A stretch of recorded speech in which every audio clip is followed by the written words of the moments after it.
നമസ്കാരം. World wide ആയിട്ടുള്ള ഒരു ഓട്ടോമൊബൈൽ ഇൻഡസ്ട്രി മാർക്കറ്റുകളെല്ലാം നമ്മളൊന്ന് നോക്കുകയാണെന്നുണ്ടെങ്കിൽ അതിൽ നിന്നെല്ലാം വ്യത്യസ്തമാണ് ഇന്ത്യൻ ഓട്ടോമൊബൈൽ ഇൻഡസ്ട്രി. ആളുകളുടെ അഭിരുചി വ്യത്യസ്തമാണ്, ആളുകളുടെ താല്പര്യം വ്യത്യസ്തമാണ്. ആളുകൾക്ക് ഒരു ബഡ്ജറ്റ് സെഗ്മെൻറ്റിൽ കാർ വേണം. ഏത് വാഹനം വാങ്ങിച്ചാലും അതിൻ്റെ വാല്യൂ എപ്പോഴും അവർ അളന്നുകൊണ്ടിരിക്കും. എന്താണ് ആ കാറിൽ നമുക്ക് ലഭിക്കുന്നത്, എന്തൊക്കെ ഫീച്ചേഴ്സ് ലഭിക്കും. ഈവൻ സൺറൂഫ് എന്ന് പറയുന്ന ആ ഒരു ഫാൻസി ഫീച്ചർ ഇല്ലാത്തത് കൊണ്ട് ഒരു കാറിനെ റിജക്റ്റ് ചെയ്ത ആളുകളെ വരെ എനിക്ക് പേഴ്സണലി അറിയാം. ഇന്നത്തെ വ്ളോഗിലൂടെ നമ്മൾ ഡിസ്കസ് ചെയ്യാൻ പോകുന്നത് 2025 ഒക്ടോബർ മാസത്തിൽ ഏറ്റവും കുറവ് വിറ്റ വാഹനങ്ങളെക്കുറിച്ചിട്ടാണ്. എല്ലാ വീഡിയോസിലും നമ്മൾ പറയുന്നൊരു കാര്യം, ഏറ്റവും കുറവ് വിറ്റു എന്ന് കരുതി ഈ വാഹനങ്ങളൊന്നും മോശമല്ല. ചിലപ്പോൾ നല്ല കോമ്പറ്റീറ്റേഴ്സ് ഈ ഒരു വാഹനത്തിനെതിരെ ഉണ്ടായിരിക്കും. ചിലപ്പോൾ ഈ ഒരു വാഹനത്തിൻ്റെ ഫേസ് ലിഫ്റ്റ് ഡ്യൂ ആയിരിക്കും. അതല്ലെന്നുണ്ടെങ്കിൽ ഈ ഒരു വാഹനത്തിൻ്റെ പ്രൈസിങ് അത്രമേൽ അക്സെപ്റ്റബിൾ ആയിരിക്കില്ല. സർവീസ് സെൻറ്ററിൻ്റെ അഭാവം, സർവീസിൻ്റെ പ്രശ്നങ്ങളൊക്കെ ആയിരിക്കാം. വാഹനം നല്ലതായിരിക്കും. തീർച്ചയായിട്ടും ഈ ഒരു കോണ്ടന്റ് ഉപകാരപ്രദമാകും എന്ന് വിശ്വസിക്കുന്നു. എഞ്ചിൻ പേയുടെ മറ്റൊരു ബ്ലോഗിലേക്ക് ഏവർക്കും ഹാർദമായ സ്വാഗതം. നമ്മുടെ ബ്ലോഗൊക്കെ നിങ്ങൾക്ക് ഇഷ്ടപ്പെടുന്നുണ്ടെങ്കിൽ തീർച്ചയായിട്ടും നമ്മുടെ ചാനലിൽ സപ്പോർട്ട് ചെയ്യുക, സബ്സ്ക്രൈബ് ചെയ്യുക, മാക്സിമം ലൈക്ക് ചെയ്യുക, ഷെയർ ചെയ്യുക. നിങ്ങളുടെ അഭിപ്രായങ്ങൾ തീർച്ചയായിട്ടും കമൻറ്റ് രൂപത്തിൽ രേഖപ്പെടുത്തുക. ഞാൻ ആദ്യമേ തന്നെ ഒരു കാര്യം പറയട്ടെ, ഈ ഒരു ലീസ്റ്റ് സെല്ലിംഗ് കാറുകൾ അല്ലെങ്കിൽ അത്തരത്തിലുള്ള ഒരു വീഡിയോ ചെയ്യുന്ന സമയത്ത് ഞാൻ പ്രധാനമായിട്ടും ശ്രദ്ധിച്ചൊരു കാര്യം എന്ന് പറഞ്ഞാൽ, ഇമ്പോർട്ട് ചെയ്ത് ഇന്ത്യയിലേക്ക് വരുന്ന വാഹനങ്ങളെ മാക്സിമം ഉൾക്കൊള്ളിച്ചിട്ടില്ല. കാരണം അത്തരത്തിലുള്ള വാഹനങ്ങളൊക്കെ നല്ല കോസ്റ്റുള്ള വാഹനങ്ങളാണ്. 40 ലക്ഷത്തിനൊക്കെ മുകളിലേക്ക് പോകുന്ന വാഹനങ്ങളെ സാധാരണഗതിയിൽ ഇത്തരം ലിസ്റ്റിൽ ഉൾപ്പെടുത്താറില്ല. അല്ലെങ്കിൽ 50 ലക്ഷത്തിന് മുകളിലോട്ടൊക്കെ പോകുന്ന വാഹനത്തെ ഈ ഒരു ലിസ്റ്റിലേക്ക് ഉൾപ്പെടുത്താറില്ല. എന്നാൽ ചില വാഹനങ്ങളുണ്ട് താനും. പിന്നെ അത് മാത്രമല്ല, ചില വാഹനങ്ങളൊക്കെ ഡിസ്കണ്ടിന്യൂ ചെയ്തിട്ടുണ്ട്. സ്റ്റോക്ക് ഉണ്ടായിരിക്കും, അത്തരം വാഹനങ്ങളെയും ഈ ഒരു ലിസ്റ്റിലേക്ക് കൊണ്ടുവന്നിട്ടില്ല. ഒരു ഉദാഹരണമാണ് മാരുതി സുസുക്കിയുടെ സിയാസ് ഓൾറെഡി ഡിസ്കണ്ടിന്യൂ ചെയ്ത് കഴിഞ്ഞു. പക്ഷേ കമ്പനി അത് പറഞ്ഞിട്ടില്ല.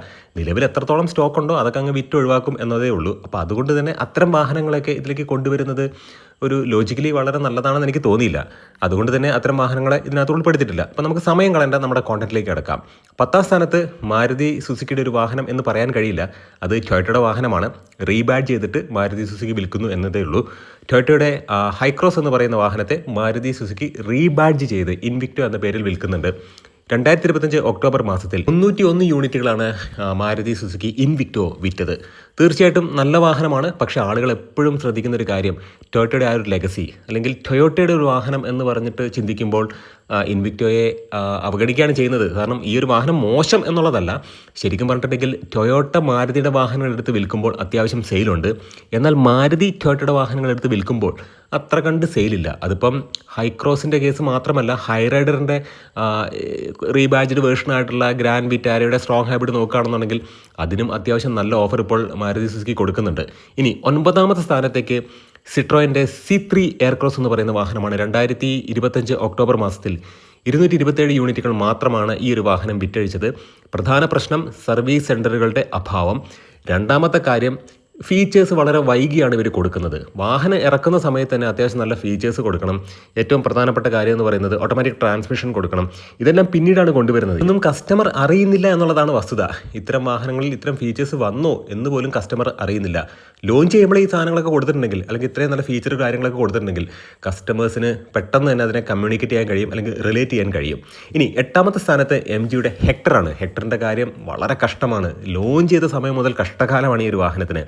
നല്ല വാഹനമാണ്, പക്ഷേ എന്താണെന്നറിയില്ല, ഒരു സക്സസ്ഫുൾ മോഡലായിട്ട് മാറിയില്ല. 2025 ഒക്ടോബർ മാസത്തിൽ 225 യൂണിറ്റുകൾ മാത്രമാണ് MGയുടെ ഹെക്ടറിന് വിൽക്കാൻ കഴിഞ്ഞത്. ഇനി 7ാം സ്ഥാനത്ത് മറ്റൊരു സിട്രോൻ വാഹനമാണ്. കൂപ്പേ കൈൻഡ് ഓഫ് ഡിസൈൻ ലാംഗ്വേജിൽ വരുന്നൊരു വാഹനമാണ്.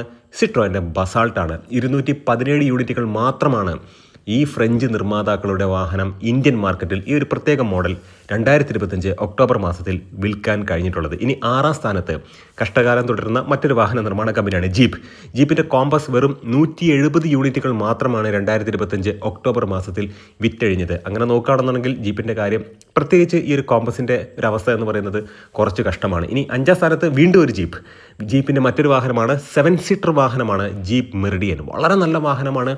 നല്ല രീതിക്ക് ഇതിനെയൊക്കെ മാർക്കറ്റ് ചെയ്തിട്ടുണ്ടെങ്കിൽ തീർച്ചയായിട്ടും ആളുകൾ അക്സെപ്റ്റ് ചെയ്യും.